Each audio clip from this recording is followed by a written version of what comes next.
ভাই রে ভাই, 6 দিন পর প্রাণ ফিরে পেল বাংলাদেশি মানুষ।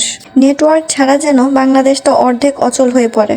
যাই হোক, নেট ফিরে আসার আনন্দে আজকে আমি রসবড়া বানিয়ে সেলিব্রেট করছি। রসবড়া বানানোর জন্য প্রথমে আমি কিছু সুজির মধ্যে 1 কাপ পরিমাণ সয়াবিন তেল দিয়ে ভালোভাবে ভেজে নিয়েছি এবং এর মধ্যে হাফ লিটার দুধ এবং সামান্য পরিমাণ লবণ দিয়ে সুজিটাকে একটি ডোতে পরিণত করব। এদিকে আমি শিরা তৈরির জন্য পরিমাণ মতো পানি দিয়ে এর মধ্যে গরম মশলা, এলাচ, তেজপাতা এবং চিনি দিয়ে ভালোভাবে নেড়েচেড়ে 15-20 মিনিটের মতো জাল করে নেব।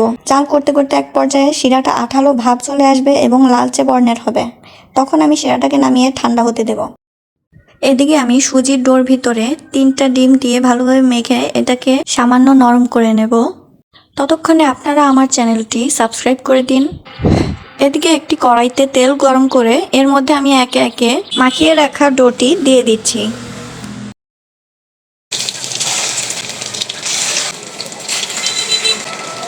একদম মিডিয়াম আঁচে পিঠাগুলোকে নেড়ে চেড়ে ভালোভাবে ভেজে নিচ্ছি।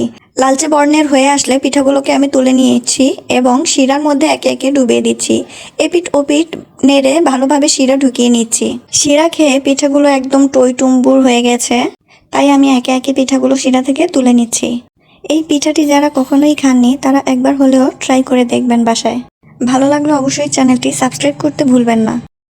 দেখুন ভিতরে কতটা শিরা ঢুকেছে এবং পিঠাটির ভিতরে অনেক সফট হয়েছে এবং পারফেক্টভাবে ভাজা হয়েছে।